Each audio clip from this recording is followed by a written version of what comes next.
दलित हो तो आपको मार दिया जाएगा। दलित हो, अगर आप अच्छा नंबर लेके आ रहे हो तो भी आपको मारा जाएगा। अगर दलित हो तो आप अगर मंदिर में जा रहे हो तो भी आपको मारा जाएगा। अगर आप दलित हो तो बाइक चलाओगे तो भी मारे जाओगे। अगर आप दलित हो, नेता बनोगे तो भी मारे जाओगे। अगर आप दलित हो और अगर अपनी मूंछों को ताव दे रहे हो तो भी मारे जाओगे। अगर आप अच्छे कपड़े पहन रहे हो तो भी मारे जाओगे। दोस्तों, मेरे पास कुछ पेपर की कटिंग आई है जो कि आपको बता देना चाहता हूं कि एक दलित समाज का एक नौजवान नए कपड़े और ब्लैक कलर का वो चश्मा पहन के घूमता है।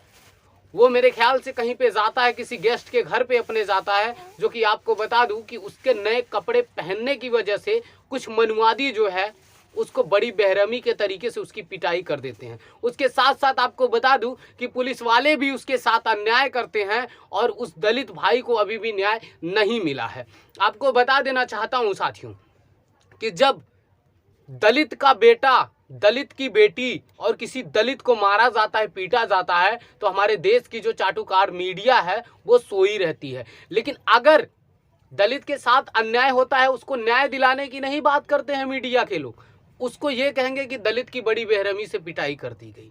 अब आप सोचिए, अगर दलित का बेटा आईएएस बनता है तो किसी मीडिया में नहीं आता है। अगर दलित का बेटा टॉप करता है तो किसी भी मीडिया में नहीं आता है। अगर दलित का बेटा किसी यूनिवर्सिटी को या तो किसी कॉलेज को अगर वो टॉप कर जाए तो भी नहीं आता है। लेकिन अगर मनुवादी का अगर लड़का वो दलित से कम नंबर लेके आए तो भी उसकी मीडिया में एक हफ्ते तक उसका चर्चा रहता है। अब आप लोग सोचिए, हमारे देश की जो गोदी मीडिया है सबसे ज्यादा तो जातिवादी ये है, उसके बाद सरकार है।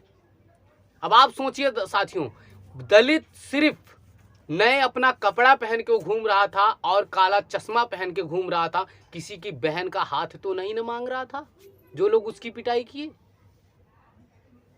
हो सकता है इनकी बहन का वो हाथ मांग रहा था तभी उसकी इतनी बेरहमी से उसकी पिटाई कर दी है। उसकी माँ को, उसके माँ के भी साथ ये लोग बदसलूकी करने का काम किए हैं।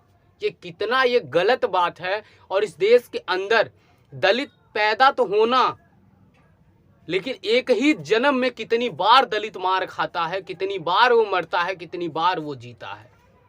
साथियों, जब एक दलित जब पैदा होता है उसे ये पता चलता है कि वो इंसान है, लेकिन जब लोगों में जाता है तो उसको ये पता चलता है कि वो एक दलित समाज का है। फिर वो सोचता है कि दलित होना इस देश में कितना गुनाह है। तो मैं अपने पूरे बहुजन समाज के लोगों से कहना चाहूँगा कि आप सभी लोग इस पार्टी उस संगठन में बंटने का ना काम करो, जुड़ने का काम करो, अपनी मजबूती बना के रखो। क्योंकि अगर जब तक हम बिखरे रहेंगे तब तक हमारे लोगों के ऊपर अत्याचार होता रहेगा। अगर हम एक हो जाएंगे तो किसी में दम नहीं रहेगा कि हमारे लोगों के ऊपर आंख उठा दे। तो ये मैं आप लोगों से बात करने के लिए आया था साथियों। अगर आप मेरे चैनल को सब्सक्राइब नहीं किए हैं तो आप मेरे चैनल को जरूर सब्सक्राइब कर दें।